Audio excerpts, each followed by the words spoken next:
Saint-Esprit est en lui. La puissance surnaturelle est en lui. Tout ce que nous avons besoin est en lui. Parce qu'il est Dieu. Il n'y a point de Dieu qui soit comparable à lui. Amen. Il est celui qui règne sur nous. Il est celui qui domine sur nous. Mais je croyais que les gens devaient sauter quand on parle de Jésus. Il est celui qui règne sur nous. Il est celui qui domine sur nous. Il est celui qui veille sur nous. Il est celui qui combat pour nous. Les combats visibles et invisibles. Il est celui qui nous délivre des accidents. Il est celui qui confond l'ennemi. Amen. Pendant que nous sommes debout, il y a eu une requête que le pasteur avait donnée dimanche. On avait lu, mais c'est mieux que nous puissions prier. On revient dessus, on prie tous ensemble. Tout le monde a prié pour cet esprit. Parce que moi-même, le dimanche, quand je suis parti avec la famille, arrivé au niveau du 11, il y a la courroie d'alternateur qui s'est coupée.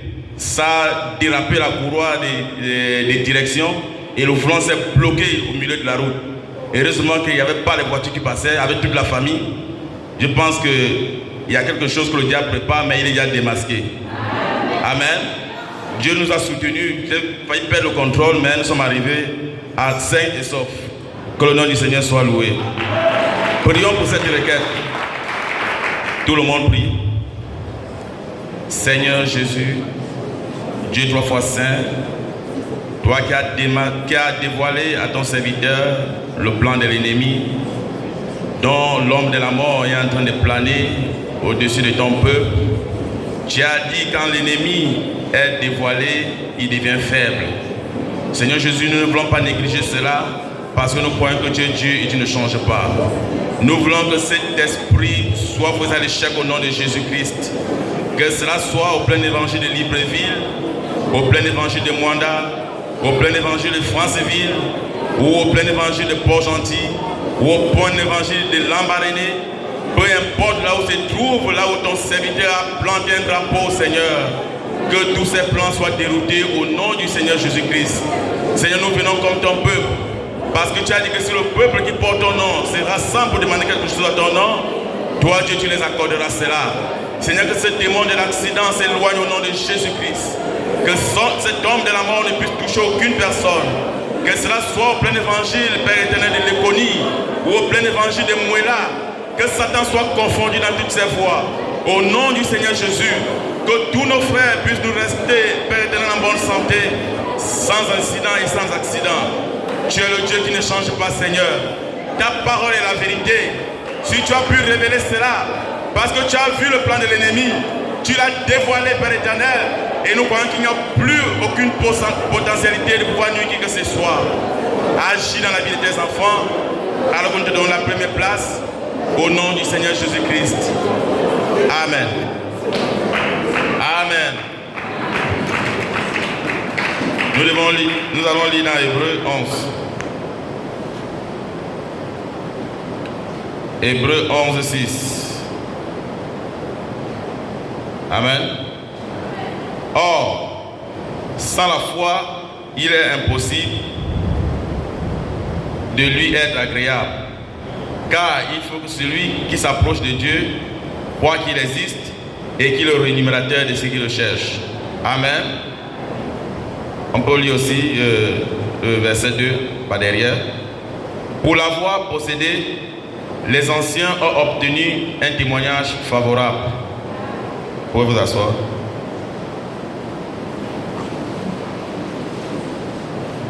Pendant que nous sommes assis, je vais lire dans Acte 26, 17. Je t'ai choisi du milieu de ce peuple et du milieu des païens vers qui je t'envoie, afin que tu leur ouvres les yeux pour qu'ils passent des ténèbres à la lumière et de la puissance de Satan à Dieu, pour qu'ils reçoivent par la foi en moi le pardon des péchés et l'héritage avec les sanctifiés. Amen. J'espère que chaque membre de plein évangile se reconnaît dans cette écriture. Amen. Cette écriture nous concerne. Alléluia.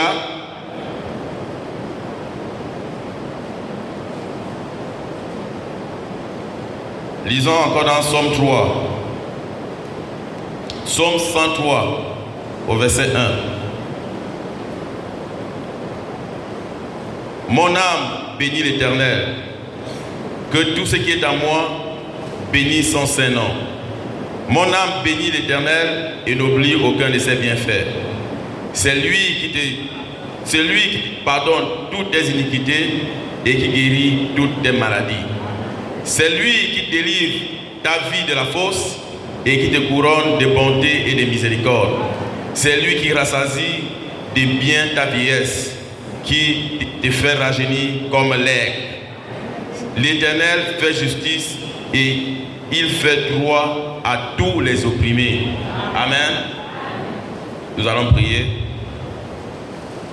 Seigneur Jésus, Dieu trois fois saint, ta parole a été lue. Seigneur Jésus, tu as dit que toute parole d'homme doit être reconnue comme mensonge. Seule ta parole demeure la vérité. Seigneur éternel, nous continuons le grand sujet qu'a laissé ton serviteur, notre pasteur. Nous voulons que tu puisses nous assister, toi le Dieu du plein évangile et le Dieu de Moussengo Séraphin. Puis tu bénis chaque frère ce soir, Seigneur. Bénis ceux qui ont voulu venir et que la pluie a empêché.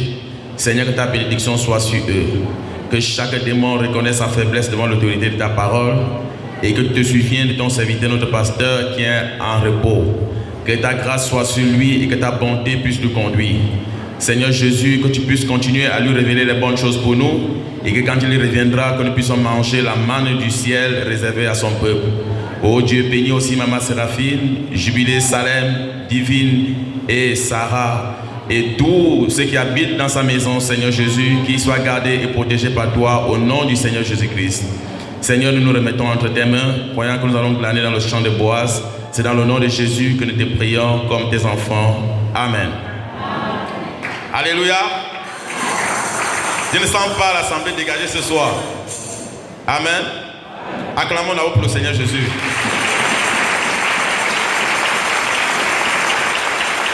Alléluia. C'est encore l'ancien Saint-Esprit et Satan ne peut l'approcher. Pourquoi les peuples le craignent? Il est si bon pour. Oh, c'est toujours l'ancien Saint-Esprit. Satan ne peut l'approcher. C'est pourquoi les peuples le craignent. Il est si bon.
Avoir la foi, pas la foi mentale, pas la foi intellectuelle, pas la foi ordinaire, mais la substance foi.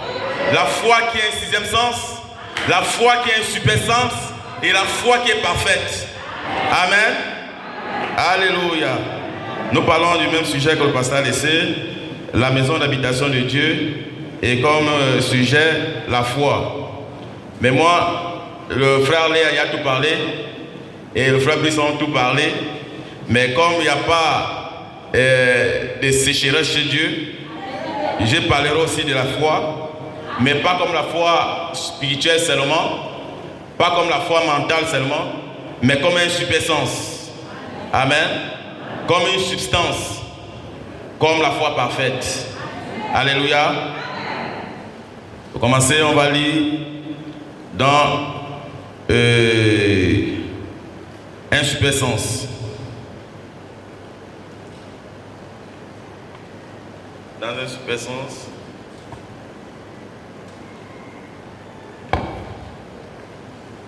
Prêcher le 27 12 1959 au paragraphe 53. Alléluia. Soyez dégagés, que la pluie ne soit pas pour nous un obstacle. Quand on prêche de la foi, Dieu met notre foi aussi à l'épreuve pour voir ce que nous allons faire. Amen. Amen. Nous prenons d'abord le paragraphe 54. Et nous sommes reconnaissants à Dieu de posséder les 5 sens. Mais d'aucune façon, ces sens ont-ils été donnés pour vous guider. Ils vous ont été donnés pour un contact terrestre. Mais le 6e sens a été donné. Et ce 6e sens appartient seulement aux chrétiens. Et vous ne pouvez obtenir ce 6e sens à moins de devenir chrétien. C'est le seul moyen pour vous d'avoir plus que les 5 sens naturels pour la personne naturelle. Pour le chrétien, le 6e sens est mieux connu sous le nom de la foi. Amen. C'est celui qui vous gouverne. Amen. Est-ce que quelqu'un comprend cela?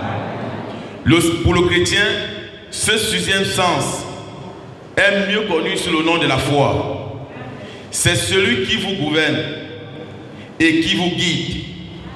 Et il est supérieur à tout autre sens. Et il est supérieur à tous les autres, aux 5 autres sens. Amen. Le prophète nous montre que pour le chrétien, il a le 6e sens, que lui-même il appelle le super sens. Donc il appelle la foi. Et cette foi n'est pas une foi naturelle, n'est pas une foi mentale, c'est une foi spirituelle. Parce qu'il dit que cette foi n'est donnée qu'aux chrétiens. Donc si tu es païen, tu ne peux pas avoir cette foi. Si tu es païen avec les 5 sens que Dieu t'a donné, que Dieu nous a donné, c'est pour être en contact avec le monde terrestre. C'est pour sentir, c'est pour voir, c'est pour entendre. Amen. C'est pour sentir, c'est pour toucher. Amen. Et tout être humain normal a ce 5 sens. Quand quelqu'un est en déficit de ce sens, on dit qu'il est infime. Amen. S'il manque quelqu'un, le toucher, on dirait que cette personne est infime. S'il lui manque l'œil, le sens de la vue, on dira que cette personne est aveugle. Amen. S'il lui manque lui, on dira que cette personne est sourde. Amen. Mais on dit, quand Dieu nous donne, pour nous les chrétiens, un sens de plus.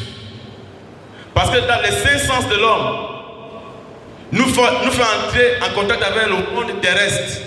En d'autres termes, nous pouvons aller au travail, nous pouvons aller au bureau, nous pouvons venir à l'église. Et ce 5 sens nous donne ce qu'on appelle la foi mentale. Amen. Et c'est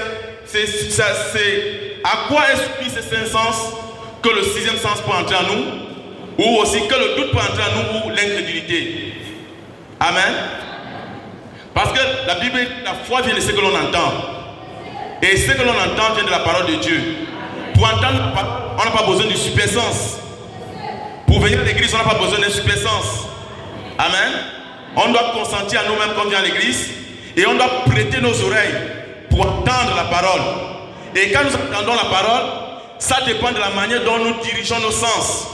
Si nous dirigeons nos sens afin que cette parole puisse venir dans notre cœur, alors pour que Dieu pourra nous remercier en nous donnant le sixième sens.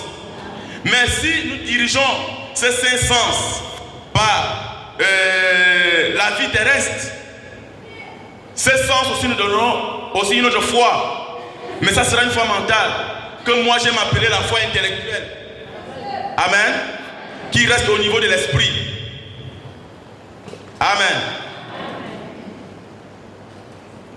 Le prophète dit, Dieu nous donne les cinq sens du corps. La vue, le goût, le toucher, l'odorat, l'ouïe. C'est pour entrer en contact avec le monde terrestre. Amen. C'est pour que nous puissions conduire notre automobile, que nous puissions apprendre comme tout le reste, que nous puissions écouter la parole de Dieu. Parce que la Bible dit, dans le livre de Daniel, que ceux qui liront, si tu n'as pas la vue, tu ne peux pas lire. Et ceux qui entendront seront épurés et seront blanchis. Amen. Donc ces cinq sens sont aussi importants pour nous.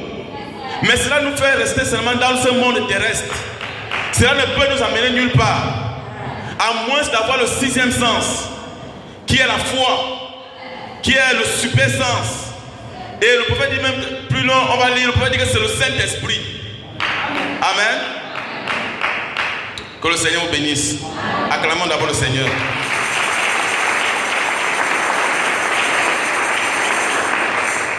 Et avec ces cinq sens, tu peux venir à l'église, tu peux t'asseoir, tu peux écouter la parole. Mais si tu ne mets pas ces cinq sens dans le canal de l'obéissance de la parole, tu seras un frère, mais tu seras plein de critiques, de raisonnements. Amen. À moins que tu puisses recevoir le sixième sens. Ce n'est que ce sixième sens qui peut soumettre les cinq sens afin de croire rien que la parole de Dieu. Amen. Parce que le sixième sens, qui est le super sens, ne peut croire rien d'autre que la parole de Dieu. Amen. Et ce super sens ne pourra jamais amener les autres sens à faire autre chose qui soit contraire à la parole de Dieu. Amen. On va lire ça. Tu es dans un super sens.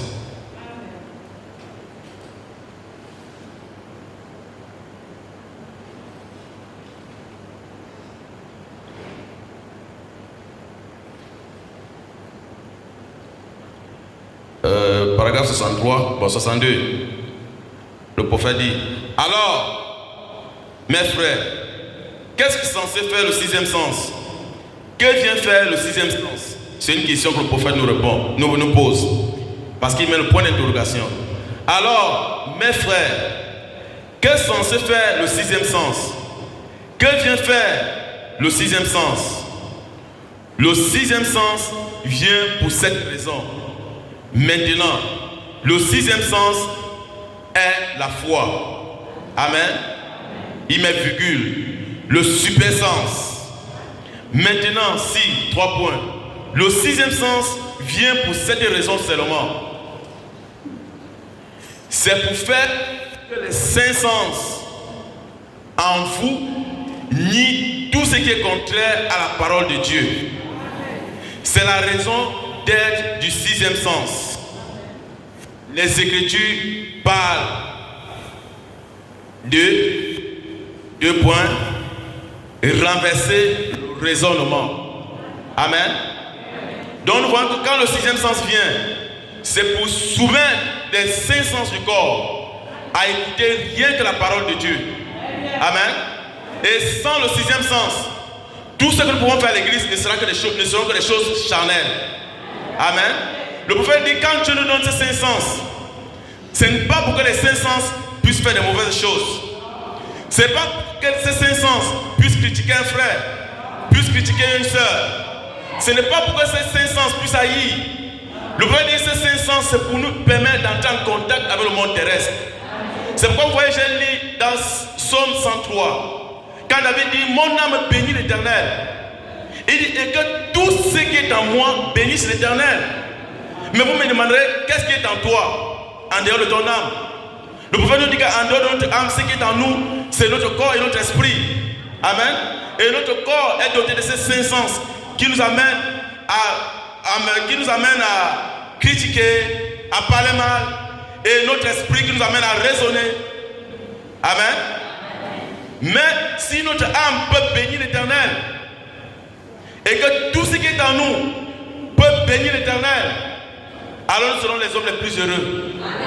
Parce que le roi David dit que quand ton âme bénit l'Éternel et que tout ce qui est en toi bénisse l'Éternel, cela fait en sorte que Dieu puisse pardonner toutes tes iniquités et guérir toutes tes maladies.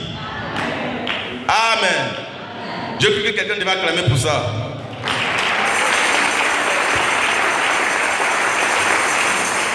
Parce que si Dieu peut pardonner toutes tes iniquités, alors qui peut te condamner? Si Dieu peut pardonner tous tes péchés, alors qui peut te condamner? Parce qu'on dit, qu'est-ce que l'iniquité? L'iniquité, c'est connaître ce qui est bien, ce qui est mauvais de faire, mais tu le fais quand même. Tu sais que ça là, c'est pas bon de mentir, mais je vais mentir. Et pourtant, la Bible dit, pour ceux qui ont connu une fois la vérité et qui n'est pas dans le mal, pour eux, il n'y a point de pardon de péché. Mais le roi David dit que ce Dieu-là ne tient pas cela en compte. Il pardonne toutes tes iniquités. Amen. Et non seulement il pardonne toutes tes iniquités, il te guérit de toutes tes maladies. C'est pourquoi j'ai toujours dit, je ne crois pas à un Dieu qui peut guérir le mal de tête, qui ne peut pas guérir le cancer. Je ne crois pas à un Dieu qui peut guérir la fièvre, qui ne peut pas guérir le sida. Et je ne crois pas à un Dieu qui peut guérir le mal des dents, mais qui ne peut pas relever un paralytique. Dieu peut tout faire, mais ça dépend de notre foi et de la manière que nous la plaçons en lui. Amen. Si nous voyons que notre foi est placée en Dieu, ne serait-ce que pour le mal de tête, Dieu guérira le mal de tête et il s'arrêtera là. C'est pourquoi le prophète dit, nous devons aspirer aux grandes choses. Le chrétien doit aspirer aux grandes ambitions. Si dans votre cœur, vous vous limitez à n'avoir que 20 000, Dieu vous donnera 20 000. Amen. Il y a une histoire qui me vient en tête, que quelqu'un m'avait raconté. La personne me disait qu'il avait sa tante, qui était une chrétienne. La tante, un jour, elle s'est agenouillée, elle s'est levée les mains, elle s'est mise à prier en pleurant. Elle dit, Seigneur, je ne te demande rien d'autre. Je ne te demande que le minimum vital. Je veux quelque chose pour payer l'école des enfants, pour me nourrir. C'est seulement ce que je te demande. Elle a fini de prier, elle a dit Amen. Quand elle va demander le travail, Dieu lui donne un travail. Quand Dieu lui donne le travail, elle constate que le travail que Dieu lui a donné, c'est seulement payer la nourriture, à payer l'école des enfants et le minimum vital, pas d'économie. Donc elle se met à se plaindre. Il dit, mais je n'ai pas d'économie depuis que je travaille. C'est là on dit, mais pourtant j'avais prié Dieu. On demande, quand tu as prié Dieu, qu'est-ce que tu as demandé? Oh, mais j'ai dit à Dieu de me donner le minimum vital. Mais Dieu te donne le minimum vital. Amen. Est-ce que chaque mois, tu as de quoi manger? Elle dit non. Est-ce que tu manques de quoi payer l'école des enfants? Non. Mais je n'ai pas d'économie. Mais tu as mal demandé. Amen. Tu devais demander, Seigneur, bénis-moi de gloire en gloire. Bénis-moi de victoire en victoire. Bénis-moi tous les jours. Que je puisse prospérer comme prospère l'état de mon âme. Amen. Donc Dieu nous donne selon le besoin de notre foi. Amen. Le prophète dit, à certains, Dieu donne une catégorie de foi. À d'autres, il donne une autre catégorie de foi. Donc ça dépend de ce que nous voulons que Dieu fasse pour nous. Mais ce que nous parlons ici, c'est la foi en tant que fondement du christianisme. Amen. Parce qu'il n'y a point de christianisme sans la foi. Et le christianisme n'est pas basé sur une foi mentale ou alors sur une foi intellectuelle. Le christianisme est basé sur la foi divine, sur la foi parfaite. Quand le prophète parle, avant de prêcher la foi parfaite, il dit aujourd'hui nous parlerons d'une autre foi, mais une foi qui est différente. Et cette foi, c'est la foi parfaite. Amen.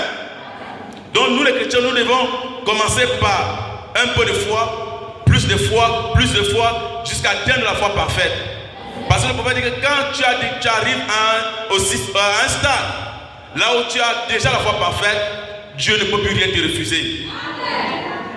Amen. Et cette foi, on ne peut l'obtenir que par la nouvelle naissance. On va lire la statue de l'homme parfait. Bon, dans ma brochure là, je n'ai pas les paragraphes, seulement la page. Page 18. mais dans d'autres, c'est paragraphe 102, 103. Moi, c'est la page 18. Amen. On ne peut obtenir que cette foi par la nouvelle naissance.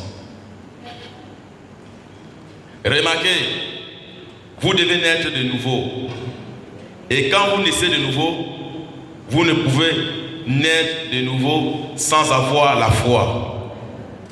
C'est juste.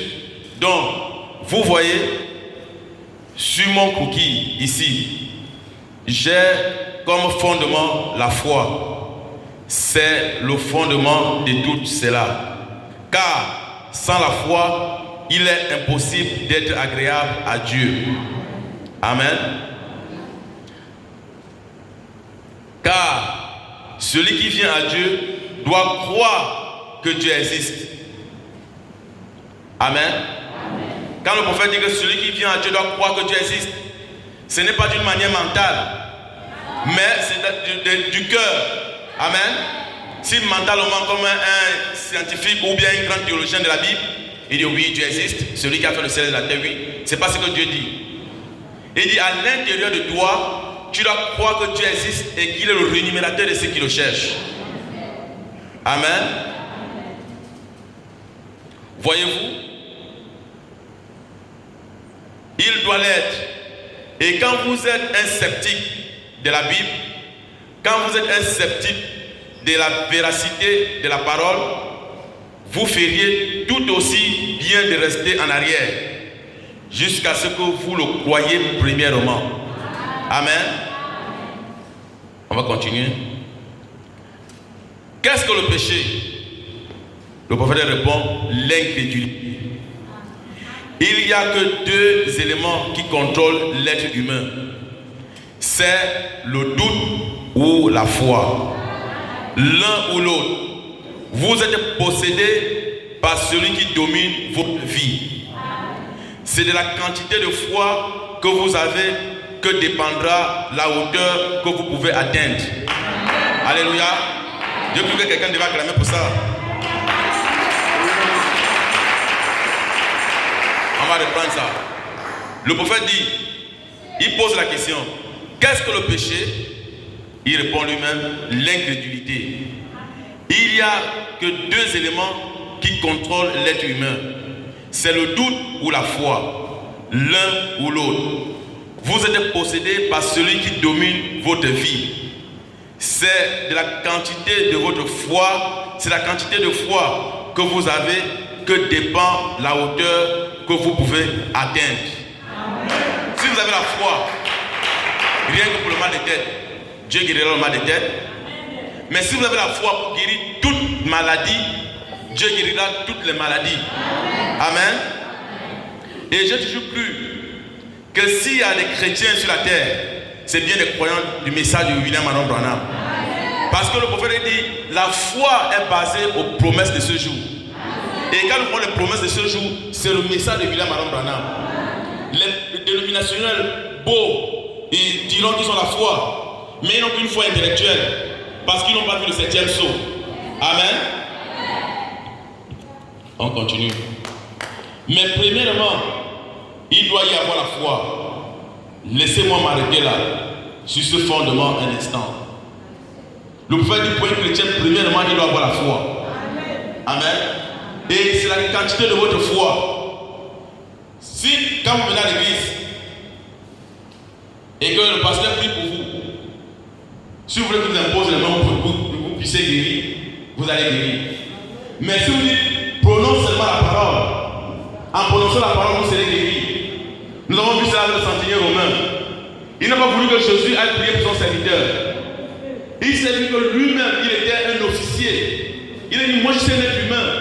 Je suis un officier. Je peux dire à tel les gens, va là-bas, il va. Je peux dire à telle personne, va là-bas, il va. Mais celui que j'ai en face de moi, c'est Dieu. Amen.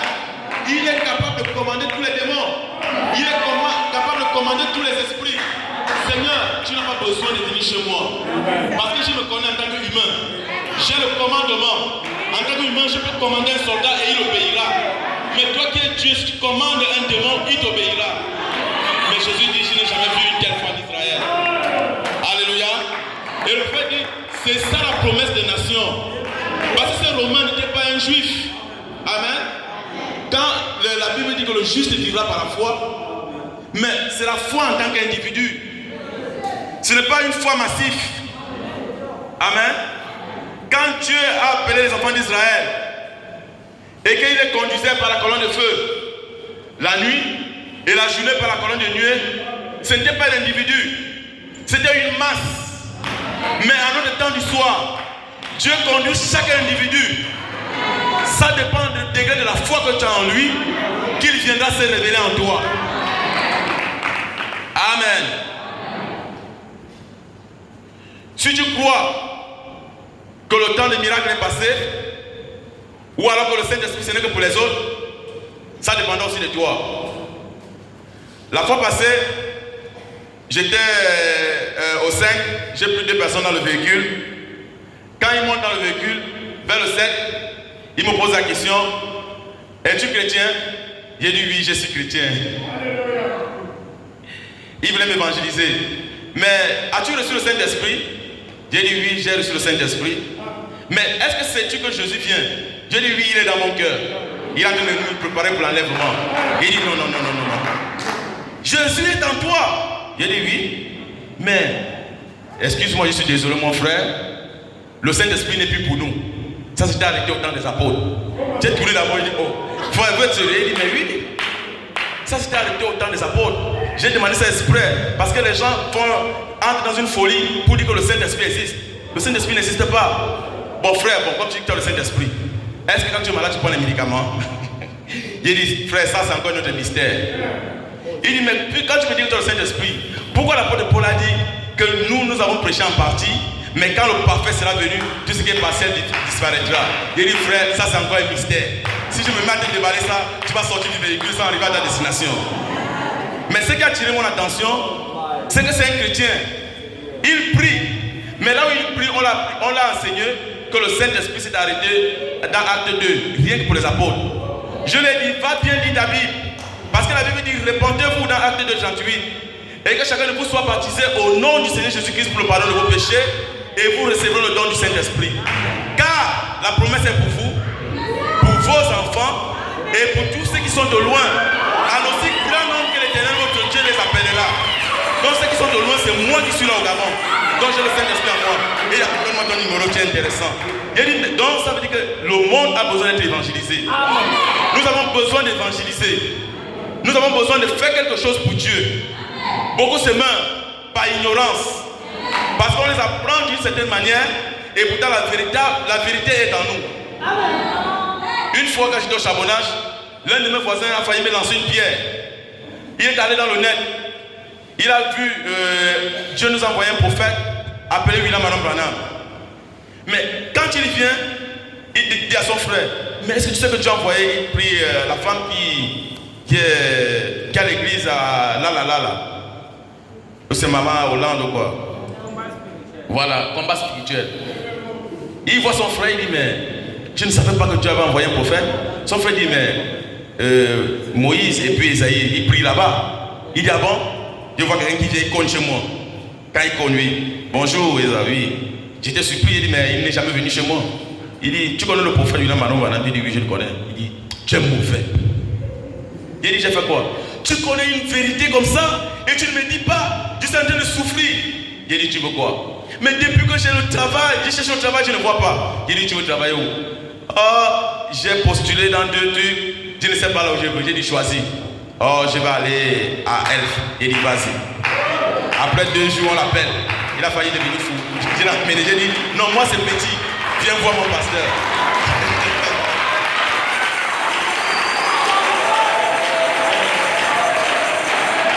Alléluia. Vous remarquez que Dieu l'a envoyé dans le net pour qu'il voit le prophète de William Manon Branham avec les miracles qu'il a fait. Et quand on l'a dit qu'à côté il y a ceux qui croient à cela, et il est venu avec son souci, le même Dieu qui l'a envoyé dans le net est entré en moi pour qu'il puisse avoir le travail. Il a travaillé pendant 1 an. Quand je suis de passage, il me dit, mais mon frère, j'ai travaillé depuis le poste que j'occupe. D'un homme, il doit avoir un véhicule. Mais depuis, on ne me donne pas le véhicule. Je lui ai dit, mais toi, tu veux quelle marque de véhicule? Oh, je veux une pick-up bien. Il a dit, bon, on va t'appeler. Après une semaine, il m'a appelé, on m'a donné le véhicule.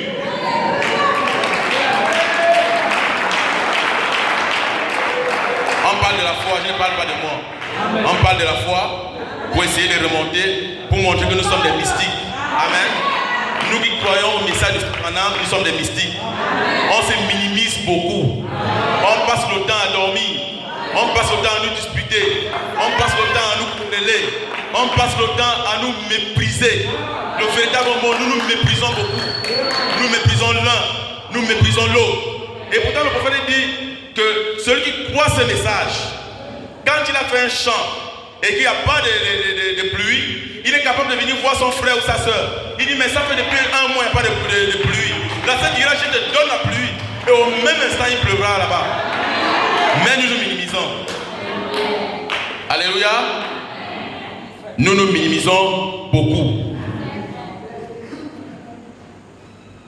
Amen. La foi, c'est un super sens. Amen.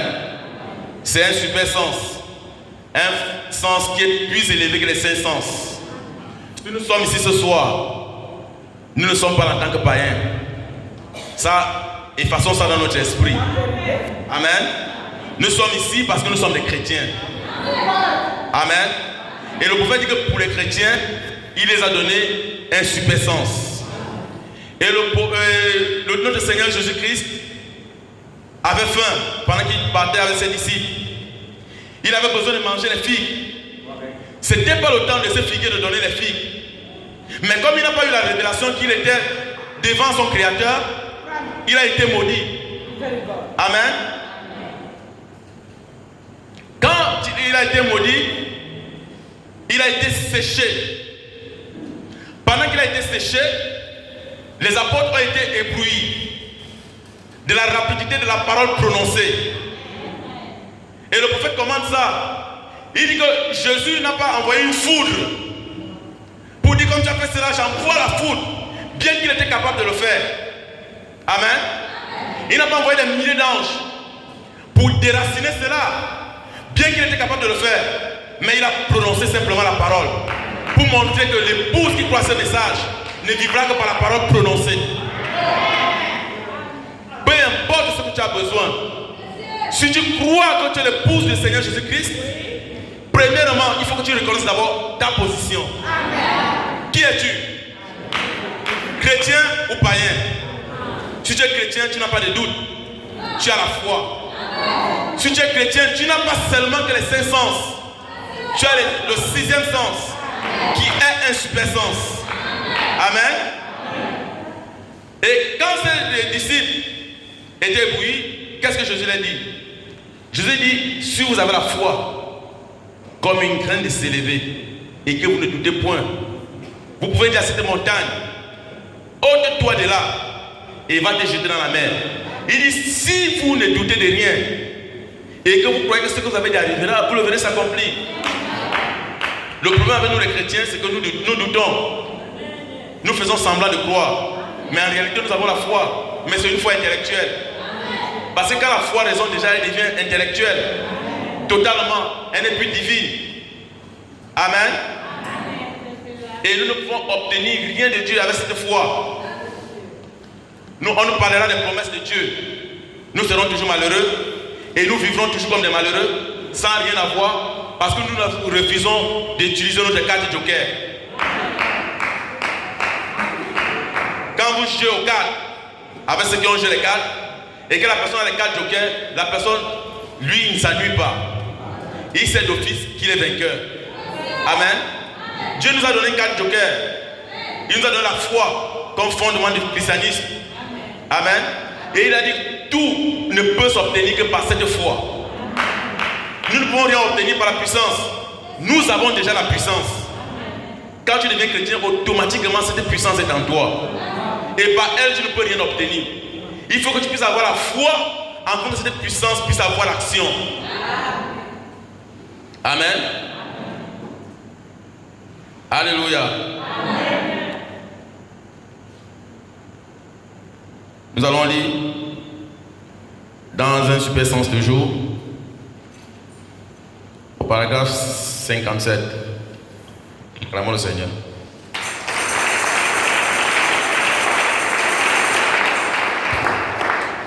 Et le super sens est le Saint-Esprit. Dites Amen. La foi de Dieu qui habite en vous. Est-ce que quelqu'un comprend cela? Amen, on reprend. Et le super sens est le Saint-Esprit. Il met virgule, la foi de Dieu qui habite en vous. Point. Et si vous laissez les 5 sens se soumettre au 6e sens, ce dernier vous guidera et placera les 5 sens et placera les 5 autres sens complètement sous la direction de ce super sens. Car il est aussi loin au-dessus des sens naturels que l'homme spirituel ne l'est au-dessus du naturel. Il est tout aussi élevé que les cieux au-dessus de l'homme naturel. Amen. Est-ce que quelqu'un comprend? Et si ce 5 sens, cela vous fera croire des choses que vous ne pouvez pas, cela vous fait agir là où vous ne pensez pas. Que les 5 sens y aura jamais songé. Le diable peut entrer dans ces 5 sens. Amen. Le prophète dit que le diable peut entrer dans ces 5 sens pour nous manipuler. Oh, regarde frère, tel frère là, il a parlé de toi, toi aussi tu t'emballes, au lieu d'aller le voir. C'est le diable qui fait cela. Amen. Il entre dans les 5 sens. Il entre dans les yeux, tu commences à convoiter. Oh, pourquoi lui est habillé comme ça? Il entre dans les oreilles, lui, pour entendre le mal. Amen. Pour aller de maison en maison, parler du mal et entendre le mal. C'est le diable qui entre dans ces 5 sens. Alléluia. Et vous, le diable peut entrer dans ces 5 sens et vous mentir.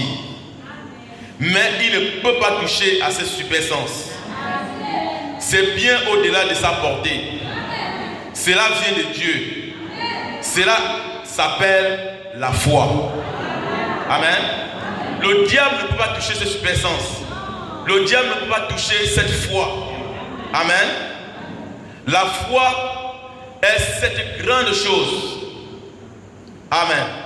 Le prophète dit que le diable peut entrer dans les 5 sens, nous amener à faire des choses horribles. Mais si nous avons le 6e sens, le diable ne peut pas toucher le 6e sens. Amen. Parce que ce 6e sens vient directement de Dieu. Et c'est la plus grande chose que Dieu nous a donnée. Alléluia. Le prophète William Branham prie pour 2 femmes. C'était des chrétiennes. Ces sœurs sont venues à la ligne de prière. L'autre avait l'ulcère. Amen. Et l'autre avait une tumeur. C'était des voisines.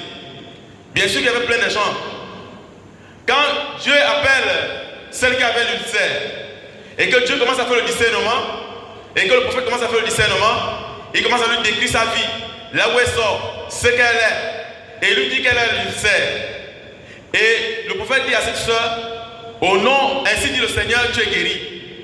Mais la voisine qui était derrière, qui connaissait réellement sa voisine, dit, mais on est venu dans la salle il y a à peine 15 minutes et cet homme ne nous connaît pas. Comment se fait-il qu'il peut décrire la vie de ma voisine comme ça? Et il lui dit exactement de quoi elle souffre. Et il lui dit qu'ainsi dit le Seigneur est guéri. Donc, est-ce qu'on est qu'elle se fâche? Ou qu'elle commence à faire de la jalousie qu'on n'a pas vu? Elle a commencé à se réjouir. Pourtant, elle avait un gros boîte dans une tumeur, quelque chose de trop grandiose dans son cou. Elle s'est mise à se réjouir. Elle dit, Seigneur, tu es merveilleux. Pendant qu'elle se réjouit, le prophète dit, toi aussi cette soeur-là, tu te réjouis parce que c'est ta voisine. Puisque tu te réjouis, ainsi dit le Seigneur, ta tumeur aussi t'a quitté. Alléluia. Donc nous remarquons que quand Dieu fait un miracle pour quelqu'un et que Dieu opère ou donne une bénédiction, l'effet de te réjouir pour cette personne d'accomplir aussi le même miracle. Amen.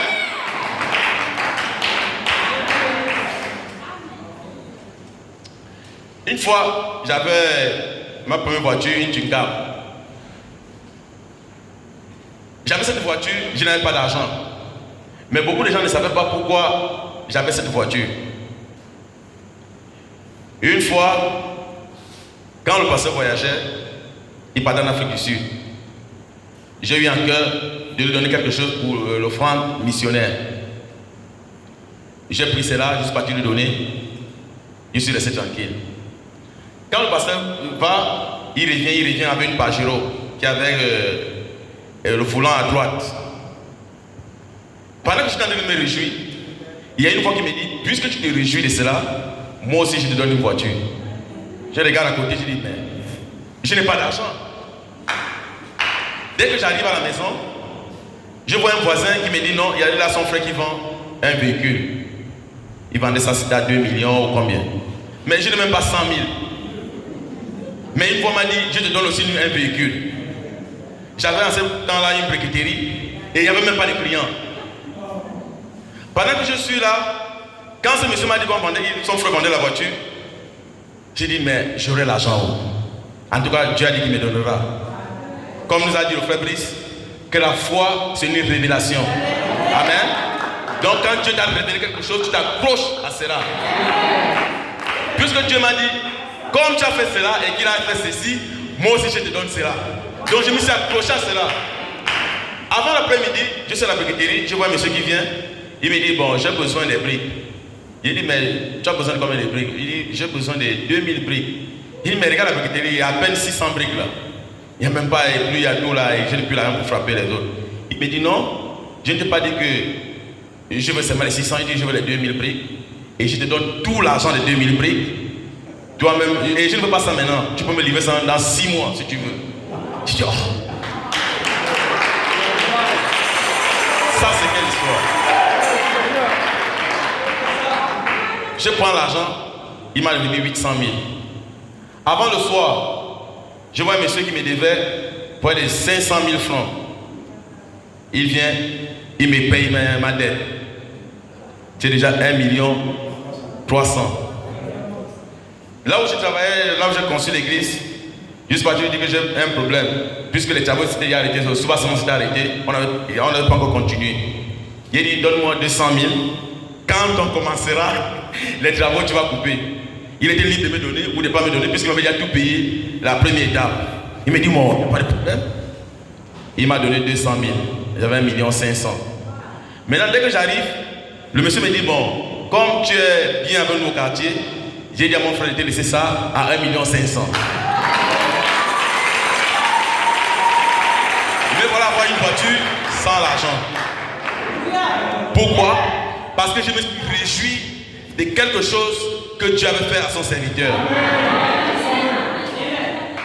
Alléluia. Donc quand tu te réjouis de ce que Dieu fait, Dieu accomplit aussi un miracle. Maintenant, dans cette histoire, qu'est-ce que j'en sors à l'intérieur? C'est que quand le prophète a dit ainsi dit le Seigneur vous êtes guéri, ils sont allés à la maison, l'ulcère n'est pas quitté. Et le goitre aussi n'est pas quitté. Mais puisqu'ils étaient des chrétiens, c'est alors là qu'ils devaient prouver qu'ils ont réellement la foi. Parce que la personne qui avait parlé en frère Branham, ce n'était pas lui-même.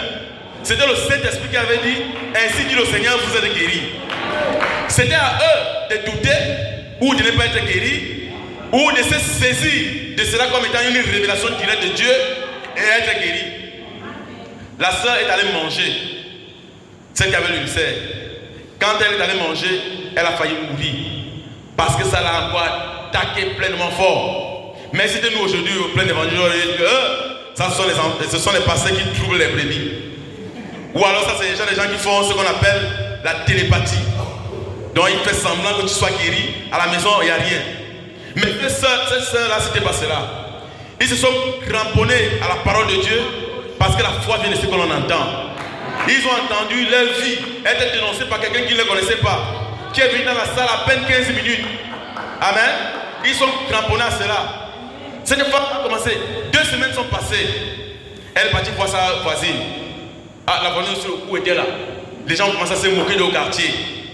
Elle dit à sa voisine, tu sais qu'on était à la réunion? Oui. Mais toi et moi, faisons un engagement. Décidons de croire jusqu'à ce que la mort surviendra. Amen. Et ils ont juré, ils ont fait un vœu. Ils ont dit qu'ils boiront cela peu importe la moquerie, ils auront la foi à ce qu'a dit le prophète. Amen. Et cette foi ne va pas faillir. Cette femme-là a commencé à témoigner partout. Oh, je suis guérie. Lucien est parti. Quand elle est venue à côté de son mari, elle dit, je suis guérie. Le mari dit, oh, chérie, toi aussi arrête de parler de cela. Tu es en train d'amener l'opprobre à la parole. Toi et moi, nous connaissons que tu n'es pas guéri. Elle répond à son mari. Elle dit, mais chérie, qui est cette personne qui ne m'a jamais vue? A commencé à me décrire toute ma vie, tout ce que j'ai fait. Et elle m'a dit qu'ainsi dit le Seigneur, je suis guéri. Peu importe, je sais que pasteur me tue, je suis guéri. Le prophète dit au même instant qu'elle a dit cela, elle a eu une sensation bizarre qui l'a environnée. Ça faisait déjà près de 3 semaines, plus de 3 semaines. Et quand la sensation l'a environnée, les enfants sont partis à l'école, le mari est parti au travail, elle a eu faim. Elle a eu tellement faim. Elle dit, je vais essayer de manger, mieux vaut je vais mourir. Quand elle prend les cornflakes qu'on avait laissés, elle mange, elle se rend compte qu'elle a toujours faim. Mais la différence c'est qu'elle n'a plus mal. Amen. Elle est partie prendre les omelettes. Elle a fait les omelettes avec les pains grillés. Elle a mangé. Elle avait toujours faim. Dieu dit aujourd'hui, ce n'est pas l'excès des tables, mais je vais te récompenser tout ce que tu as subi. Amen. Elle avait toujours faim. Elle est partie prendre la nourriture, elle a mangé. Elle avait toujours faim. Elle dit, mais je suis guérie. Elle dit, elle court pour aller retrouver sa copine. Pendant qu'elle est en train de courir pour aller retrouver sa voisine qui était sa meilleure copine, elle entend les cris là-bas. Elle dit, mais ma copine finalement, elle est décédée ou quoi? La copine dit, j'étais endormie. Le goitre a disparu.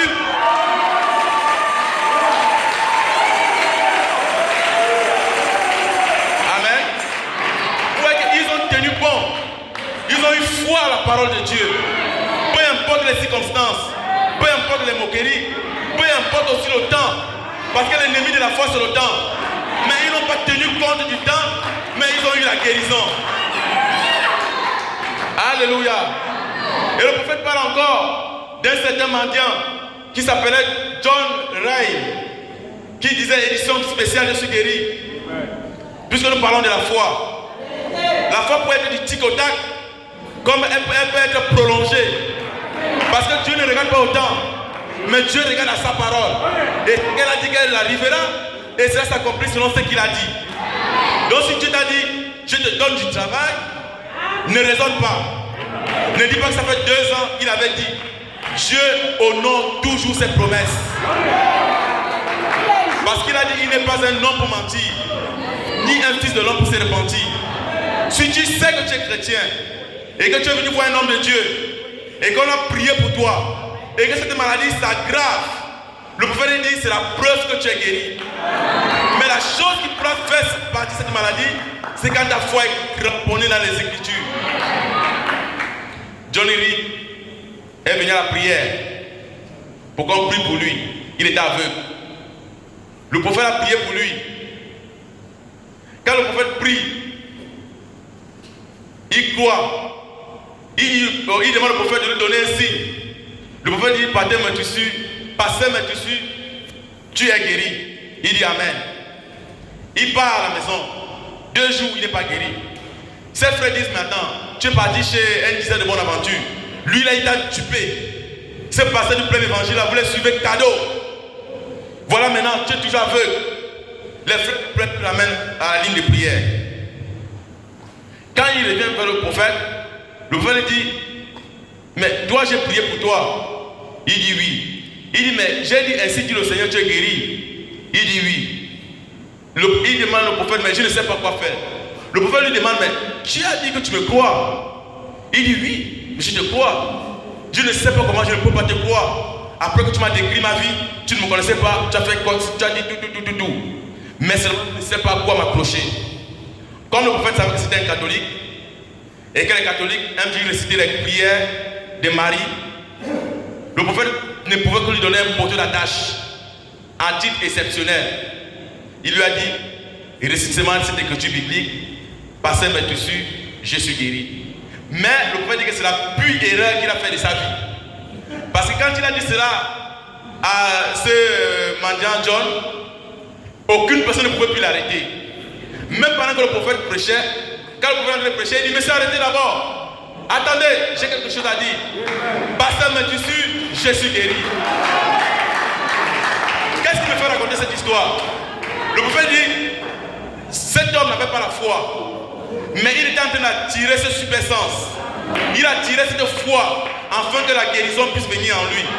Et le seul moyen d'attirer la foi, c'est en récitant les Écritures et la parole du Seigneur. Il a commencé à écrire quand il vendait les journaux. Édition spéciale, je suis guéri. Les gens se moquaient de lui, ce n'était pas son problème. Les gens viennent, oh, édition spéciale, oh, tu vois quoi? Oh, tu vois quoi? Le gars dit, c'est pas votre problème. Édition spéciale, pasteur mes tissus, je suis guéri. Les gens se sont tellement moqués de lui. Un jour, voilà le jeune homme qui vendait des journaux avec lui, il prend la main chez le coiffeur. Le coiffeur, au lieu de lui coiffer tranquillement, entre aussi dans le jeu de la moquerie. Mais comme Dieu ne veut pas qu'on puisse se moquer de son serviteur jusqu'à toujours, il a rendu ce coiffeur comme un petit fou. Parce que moi j'ai appelé cela une petite folie. Amen. Quand il voit ce John assis, il dit John, oh, mais il paraît que tu aussi allé voir ces exaltés-là. Hein? Il paraît que édition spéciale, tu es guéri. Lui, il ne s'est pas chamaillé avec lui. Vous commencez à dire que vous croyez quoi? Vous les païens? Non, il n'a pas dit ça. Amen. Il savait en quoi il se tenait. Il savait qu'il croyait au prophète et on l'a donné comme poteau d'attache la parole du Seigneur. Amen. Il a répondu à ce coiffeur, pasteur mes tissus, je suis guéri. Et au même instant, comme un bon, il s'est mis à boire. Et comme ça l'a donné de la folie, il a commencé à courir. Et on peut voir John en train de courir. Et le coiffeur qui s'est moqué de lui, derrière aussi en train de courir. En d'autres termes, en train de faire la publicité du Seigneur. Alléluia. C'était la foi. Amen. Nous avons cité combien de démons? Nous avons cité combien de démons déjà? 3. L'ulcère. Amen. La tumeur. Et l'aveuglement. Amen. La cécité. Amen. Si tu as fait cela au message de Frère Branham, à son temps, le Frère Branham a dit, ce que vous avez vu en moi partiellement, vous le verrez pleinement dans l'église. Amen. Moi je crois que Dieu guérit toutes les maladies. Mais c'est nous qui ne croyons pas. Amen. Si tu sais qu'étant assis là-bas, tu as un ulcère d'estomac ou quoi que ce soit, dis seulement, pasteur, mais tu suis, je suis guéri. Et la guérison s'installera à toi. Amen. Je crois cela de tout mon cœur. C'est simplement comme je l'ai dit, mais c'est une parole prononcée. Si tu as un goût ou une tumeur et que cette parole a été prononcée, dis seulement, pasteur, mais tu suis, j'ai été guéri et tu verras cela s'accomplir. Parce qu'il est écrit, c'est lui qui guérit toutes nos maladies et qui pardonne toutes nos iniquités. Amen. Si cette parole a été prononcée et que tu as un problème des yeux, que ce soit les cataractes ou la myope, dis, pasteur mes tissus, je suis guéri. Et si tu crois cela et que tu ne doutes de rien, tu le verras s'accomplir. Le prophète dit, quand une parole est prononcée, elle ne maudit pas la maladie à sa surface, mais elle maudit la maladie à sa racine. Tu verras que cela deviendra peut-être plus pire, mais c'est la guérison qui s'installe. Alléluia. Le prophète, on parle de la foi, amen, comme un super sens. Prie pour un infirme paralysé. Quand le prophète finit de prier, je n'ai pas le temps pour lire ça dans un super sens. Quand le prophète finit de paralyser, de prier, le paralytique n'est pas guéri sur le champ. Il va à la maison, il priait dans une église. Il a commencé à dire, je suis guéri, toujours avec la chaise roulante. Ce n'était pas une infirmité simple. Il était paralysé des mains et des pieds. Donc il n'avait que sa bouche pour parler. Un groupe de pasteurs se sont même réunis pour dire, frère, s'il te plaît, tu es en train de mettre le propre sur la parole. Tu témoignes partout que tu es guéri. Nous tous, nous voyons que tu n'es pas guéri. C'est pas grave, c'est pas grave. On croyait que tu avais la foi, mais tu n'avais pas la foi. Ce paralytique l'a dit, si c'était vous qui étiez assis sur cette chaise, vous ne direz pas ce que vous êtes en train de dire. Pourquoi voulez-vous retirer le seul espoir que j'ai? Ce seul espoir qui n'est que le Seigneur Jésus-Christ. J'ai 5 choses. Que passé mes tissus, Jésus guérit. Au même instant qu'il a dit cela, comme un bon, la puissance est descendue sur lui. Ça l'a pulvéré. Il s'est levé et il a commencé à marcher. Alléluia. Vous voyez que Dieu prononce la parole. Cette parole reste là en train de planer. Et cherche la personne qui a la foi. Afin que cette foi puisse amener les bénédictions de Dieu. Mais si cette parole ne trouve pas la foi, elle ne reviendra pas à Dieu. Mais elle restera là planer. Jusqu'à ce qu'elle trouve quelqu'un qui a la foi. Amen. Parce que quand Dieu prononce la parole, cette parole ne peut pas revenir en lui sans accomplir le fait auquel elle est sortie.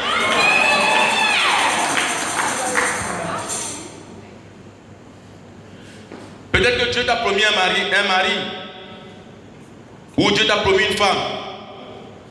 Sa promesse est réelle.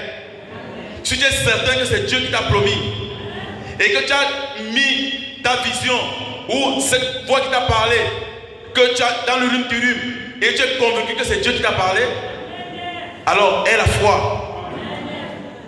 Amen.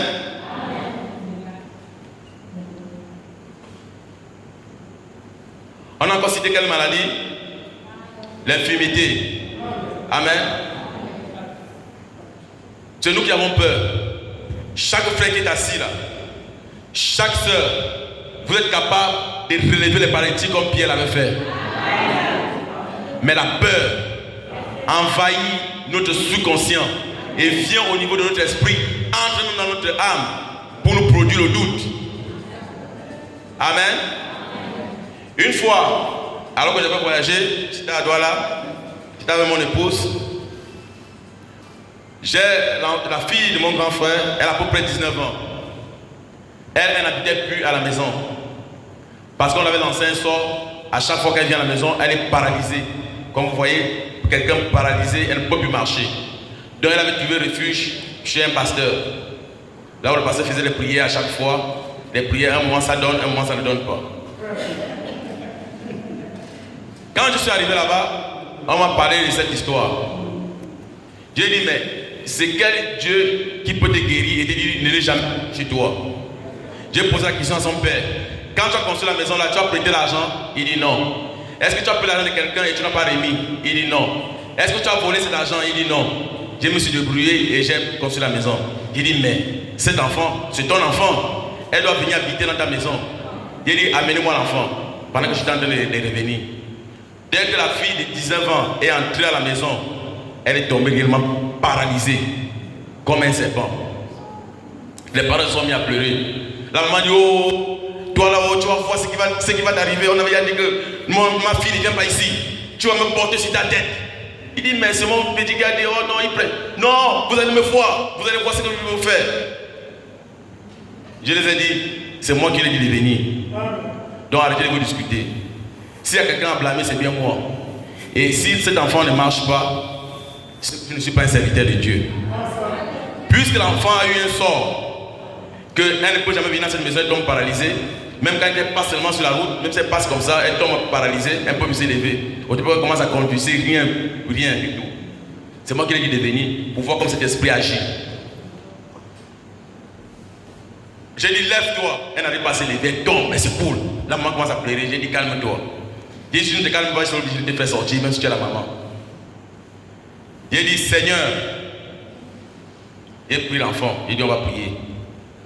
J'ai dit à la maman, demande d'abord pardon à ton mari, vous êtes chamaillé. Elle a demandé pardon, j'ai dit au mari, demande pardon à ta femme. Parce que Dieu n'exauce pas les pécheurs. Vous venez de vous chamailler et ça tue ce Dieu. Et ils ont demandé pardon. Il a dit, Seigneur, toi le Dieu de Séraphin Mosengo, toi le Dieu de Beka Barouti. Parce qu'avant de prier, il faut avoir des références et des repères. Amen. Si tu n'as pas de références et de repères, tu seras comme les 7 fils de Séva. Amen. Dieu dit, le Dieu du pasteur Mosengo Séraphin, toi qui es le Dieu de Beka Barouti, toi qui es le Dieu de William Aron Branham, je viens te présenter cette fille qui est paralysée, qui ne peut pas marcher et qui est en train de confuser comme si elle devait mourir. J'ordonne à l'homme de la mort de quitter de cette maison. Et j'ordonne à ses pieds de se redresser. Et j'ordonne à cet esprit de sirène qui est en train de lui perturber de quitter cet endroit au nom du Seigneur Jésus-Christ. Il a dit Amen. Elle est restée là, elle ne s'est pas levée. Je l'ai pris par la main. Il faut maintenant manifester la foi.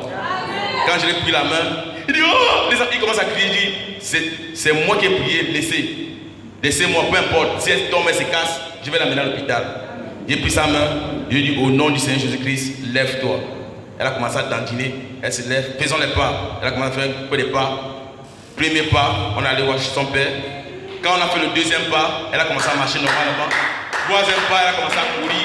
Quatrième pas, elle a commencé à marcher dans toute la maison.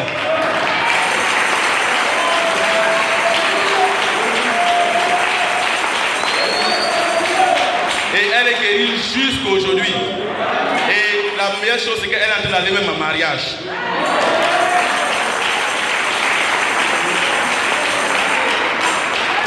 Vous voyez que nous avons la puissance, mais nous manquons la foi. C'est pourquoi j'ai lu l'écriture des Actes 26, 18.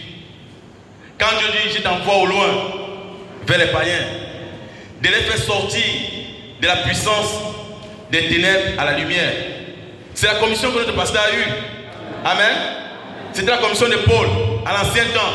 Et cette commission s'est renouvelée au temps présent, afin que nous puissions avoir la foi. Et non seulement la foi, que nous puissions avoir accès à l'héritage des saints. C'est ce que dit cette écriture. Le pasteur est venu, il nous a prêché l'évangile. Il nous a fait sortir d'un Jobi, des Mingara, des Bouti, du Vaudou, du Ngozé et de tous les systèmes de Satan. Amen. Maintenant, il faut que nous puissions avoir la foi. C'est pourquoi il a laissé cet enseignement. Il faut que nous puissions avoir la foi, parce que son devoir, c'était de nous faire sortir de la puissance de Satan à Christ. Amen. Maintenant, il faut que nous puissions avoir la foi pour manifester aussi ce Dieu qui nous a présenté. Alléluia. L'apôtre Paul dit, soyez mes imitateurs comme je le suis de Christ. Et il va plus loin, il dit, imitez la foi de ceux qui vous ont apporté l'évangile. Amen. Moi, quand le pasteur parle, prêche, j'observe exactement ce qu'il fait. Quand il a prié pour quelqu'un, j'ai fait l'effort pour aller dans le quartier pour faire pareil. Et à chaque fois que j'ai fait cela, ça a toujours réussi. Pourquoi? Parce qu'on m'a appris en art martial que ce que fait le maître, l'élève est aussi capable de le faire.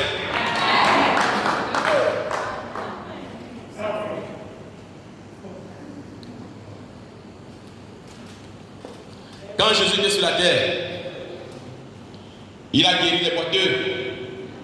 Quand il est parti, Pierre a fait de même. Amen.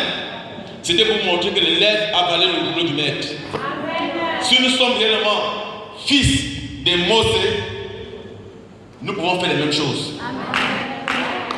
Je t'ai dit qu'il y a une chose la fois passée, que c'est nous qui faisons qu'on parle mal au pasteur et qu'on parle aussi mal au pasteur Barouti.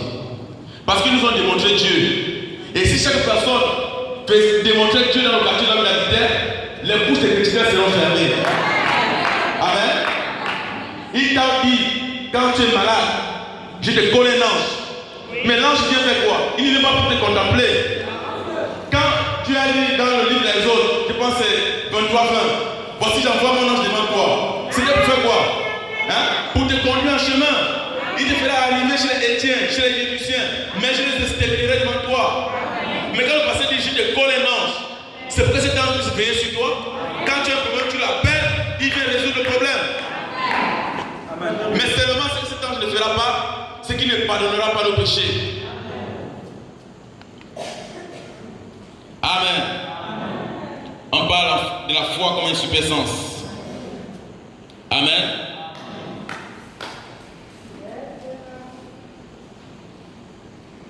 Est-ce que quelqu'un peut croire cela? Acclamons un peu pour le Seigneur Jésus-Christ.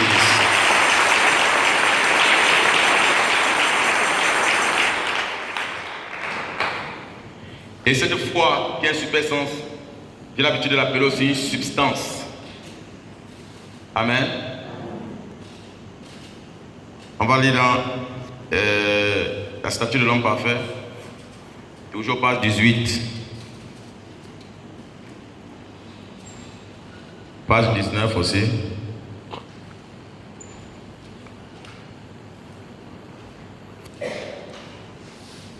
Amen.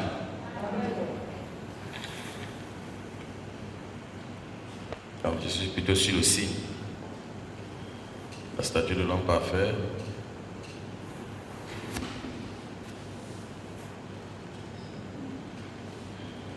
Amen. Eh bien, la foi, c'est ce que nous devons croire. La foi est une ferme assurance ou la substance des choses que l'on espère. Vous l'avez déjà lorsque vous avez la foi. Que c'est que l'on espère. Vous l'avez déjà lorsque vous avez la foi. Parce que c'est révélé dans la foi. La foi est une ferme assurance ou la substance des choses que l'on espère. Une démonstration ou une évidence. Quelle sorte d'évidence? Une sainte évidence. Amen. C'est pourquoi, lorsque vous dites, frère Branham, je crois que Dieu est un guérisseur, et que si vous croyez cela, et que vous l'acceptez, lui, comme votre guérisseur, et sans mentir, mais que vous croyez effectivement que c'est maîtressure, que en ces maîtressures, que par ces maîtressures, vous êtes guéri, rien ne pourra vous en éloigner. C'est une affaire réglée. Oh, vous pouvez avoir l'espérance. Juste sauter sur ceci et sauter sur cela. Mais lorsque vous avez la foi, vous le savez. Parce que c'est l'évidence. Vous le possédez déjà. Amen. Je veux dire, quand vous avez la foi, vous-même vous savez que vous avez la foi. Amen. Ce n'est pas quelque chose qu'on peut vous dire. Le frère Isaïe ne peut pas vous dire que vous avez la foi. Le frère Roger ne peut pas vous dire que vous avez la foi. Vous-même à l'intérieur de vous, vous savez si vous avez la foi ou pas. Amen. Et quand vous avez la foi, vous pouvez donner quelqu'un son choix. Amen. Quand notre grand-père est arrivé ici, par rapport à ce que le frère Brice parlait, que Ephraïm a maintenant la double portion, et que nous avons reçu la double portion, j'ai dit à mon cœur que je vais expérimenter un peu cela. J'ai mon petit beau-frère qui était malade, il avait le palu. Il est venu à la maison. Il était souffrant. J'ai vu qu'il transpirait réellement. Je lui ai dit, je vais t'acheter les médicaments à la pharmacie ou je te donne marque 16. Ou alors on va t'injecter. Comme il n'aime pas l'injection, il a dit, je préfère marque 16. Je lui ai dit, puisque tu préfères marque 16, Seigneur, au nom du Seigneur Jésus-Christ, guéris-le. Au même instant, il a commencé à transpirer à grosse coupe. Amen.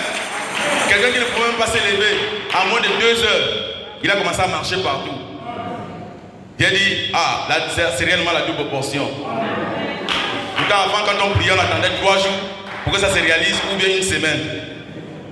Voilà mon frère qui m'appelle, il me dit, sa nièce, que mes nièces ont la rougeole.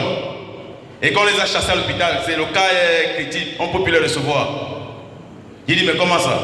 Il dit, appelez-moi, je vais prier par téléphone. Il dit, Seigneur, puisque la science a échoué, ça me réjouit même le cœur. La science a dit qu'il ne peut plus. C'est alors là que toi-même tu interviens. Quand la science peut encore, toi tu ne peux pas intervenir. Mais la science elle-même vient de déclarer qu'il ne peut plus. Que le cas est critique. Mais moi je veux seulement que tu puisses guérir. Au nom de Jésus. Amen. Après 2 heures, on m'envoie le message. Oh, mais ils sont déjà en train de manger. Quand il dort le lendemain, tout ce qu'ils avaient comme brûlure a séché. Amen. Ephraïm a eu la double portion. Nous sommes tous des Ephraïm. Je suis Ephraïm, vous êtes Ephraïm, tout le monde est Ephraïm. Mais c'est à nous de démontrer cette foi. Cette foi ne restera pas gardée dans notre poche. Elle ne restera pas seulement dans notre cœur. Il faut que nous prononcions la parole. Amen. Peu importe. Amen. Imaginez un peu le frère Branham. S'il avait vu la minceur de Georgie Carter, il ne pouvait jamais prier pour elle. Amen. Elle avait 16 kilos.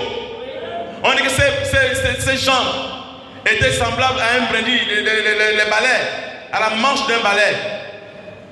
Mais il faut maintenant pas regarder cela. Elle était atteinte de tuberculose.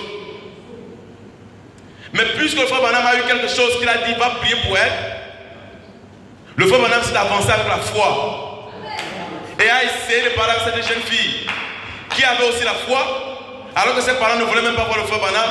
Ils étaient dans une congrégation baptiste qui interdisait les gens de venir voir le frère Branham. Mais le frère Branham a prié pour elle. Et il n'a pas regardé à la sainte minceur. Elle a été totalement guérie. Amen. On a cité quel démon? La tuberculose. Amen. Ou l'infection pulmonaire. S'il y a quelqu'un qui souffre de la tuberculose, ou connaît l'un de ses parents qui souffre de cela, dis seulement, Pasteur Metussu, je suis guéri. Et tu verras ta parente être guérie. Pour te dire que la parole que je suis en train de prêcher, c'est la pure vérité. Et que c'est le message de William Aaron Branham. Amen. Nous lisons la dernière citation. Un super sens, paragraphe 83. Amen.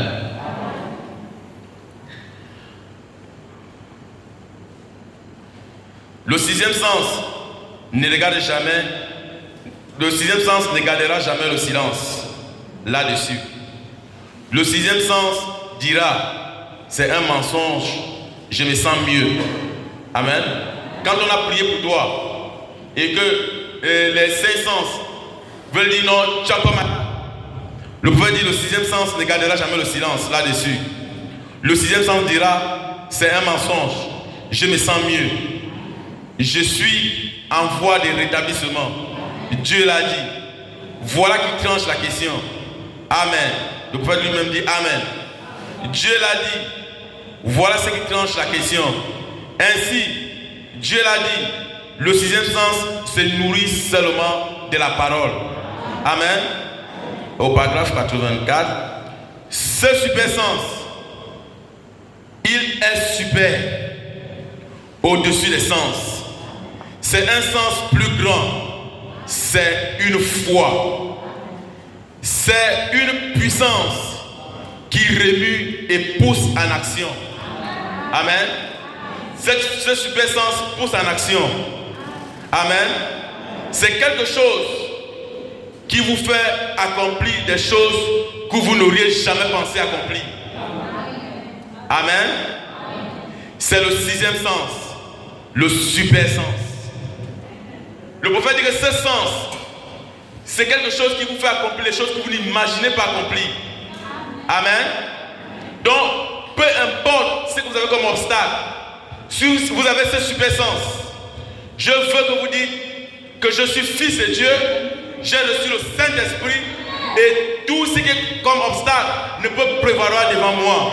Parce que la Bible dit, tu es le roc et sur ce roc, je bâtirai mon église et la porte des séjours de mort ne pourront point contre elle. Ça veut dire que les portes des séjours de mort essayeront, mais ils ne vont jamais prévoir. Amen. Prévaloir. Amen. Ils pourront essayer de vous décourager. Ils pourront essayer de vous engloutir. Ils pourront essayer de vous garder captifs. Mais par ce Metussu, nous avons la victoire. Par ce Metussu, nous sommes guéris. Il est Dieu qui guérit toutes nos maladies, qui pardonne toutes nos iniquités. Que le Seigneur vous bénisse.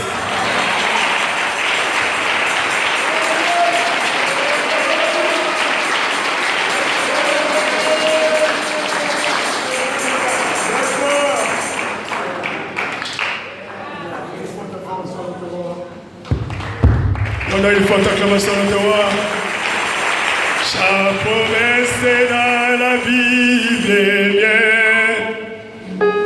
Chaque chapitre, chaque verset, chaque livre.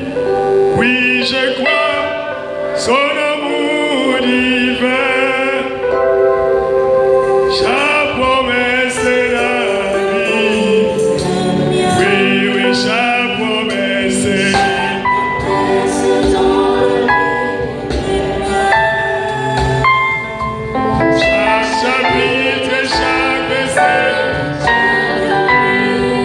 Oh oui, oui, je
Merci et nom de ce Seigneur.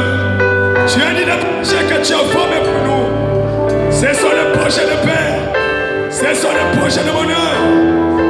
Et non le projet de malheur, Seigneur Jésus. Oh Dieu, nous sommes bénis ce soir. Parce que nos âmes sont remplies de la foi, oh Dieu. Seigneur Jésus, n'oublie pas celui qui a parlé de ta part. Combien il s'est vidé ce soir pour apporter l'évangile à ton église ce soir. Sois aussi sa bénédiction.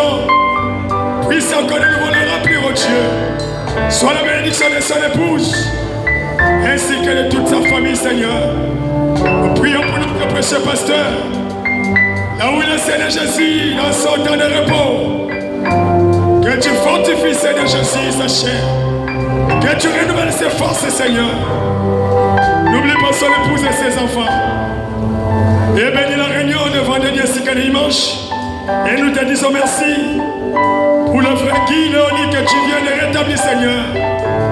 Nous avons des nouvelles du Seigneur Jésus qui vient de sortir de l'hôpital. Il est rentré à la maison en bonne santé. Et nous te disons merci, Seigneur, parce que tu nous as exaucés, oh Dieu. Que ton nom soit béni à jamais. Alléluia, merveille de Jésus, que nous avons prié avec toi.